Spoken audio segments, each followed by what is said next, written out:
touch base with that important market voice today. We have the management of team leads joining us right here on the show. Mr. Rituparna Chakraborty, the EVP and co-founder, is with us. Rituparna, hi, good afternoon, and thanks much for coming on board. Want to understand what, according to you, is the main job creation outlook for FY20 across sectors. Which are the sectors or pockets where you're seeing a boost when it comes to hiring?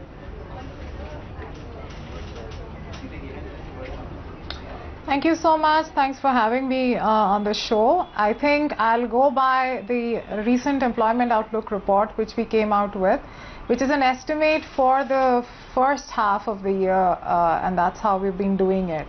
So based on that outlook, I think we are looking at a 3% increase as against the outlook that was there for the prior 6 months period, and that is definitely an encouraging sight. In terms of net job creation, we are looking at about 11.5 lakh new jobs getting added during this period. Though I would like to give a disclaimer that while this figure looks encouraging in terms of new jobs, and given the mahal at this point of time, it does come as some good news. However, we also should be mindful that this is clearly a drop in the ocean in terms of what we do require. So if the question is whether these jobs are enough, clearly not. Right. So, can you just tell us that post-election, what will be the first signs of pickup, if any, or what will be the visible signs that you would watch out for before a pickup happens?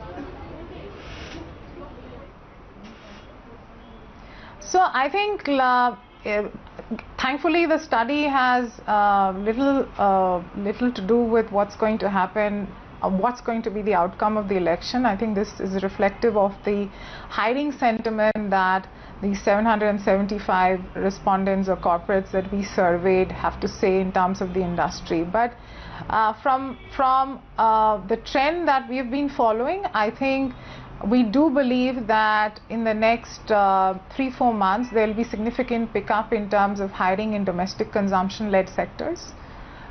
So we are expecting, already we are seeing trends of pickup in retail. The hiring outlook seems quite encouraging.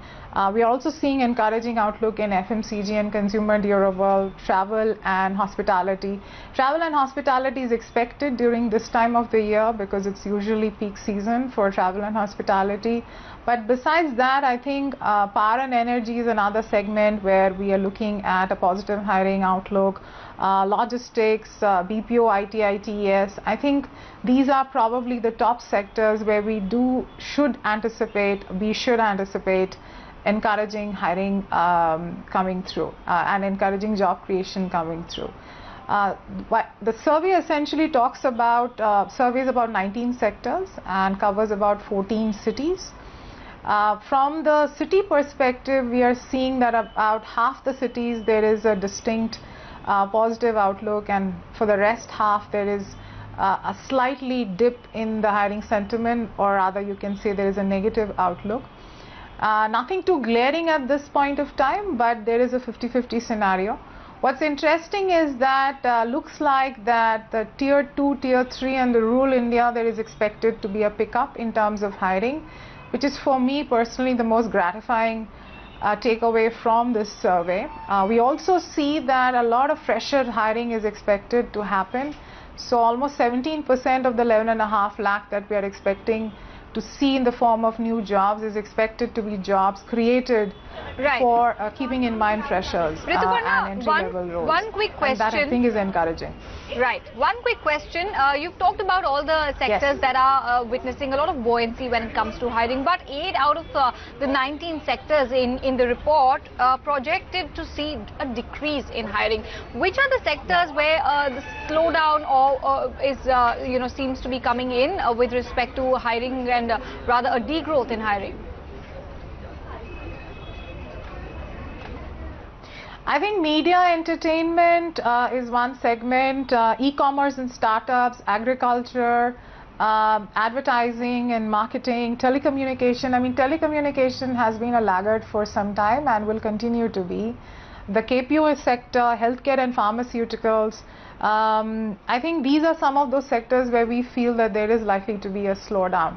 But I have to keep reminding you that it's a 6-month period, and from whatever we have gathered, there is no worrying signal that this is going to be long-term in nature in any sector except probably telecommunication. I think the lull in telecommunications is expected to be far more longish in nature than just 6-month outlook. Rituparna, great chatting with you. Thank you for helping us understand the various trends with respect to hiring across sectors at this point of time and the outlook ahead for the next few months as well.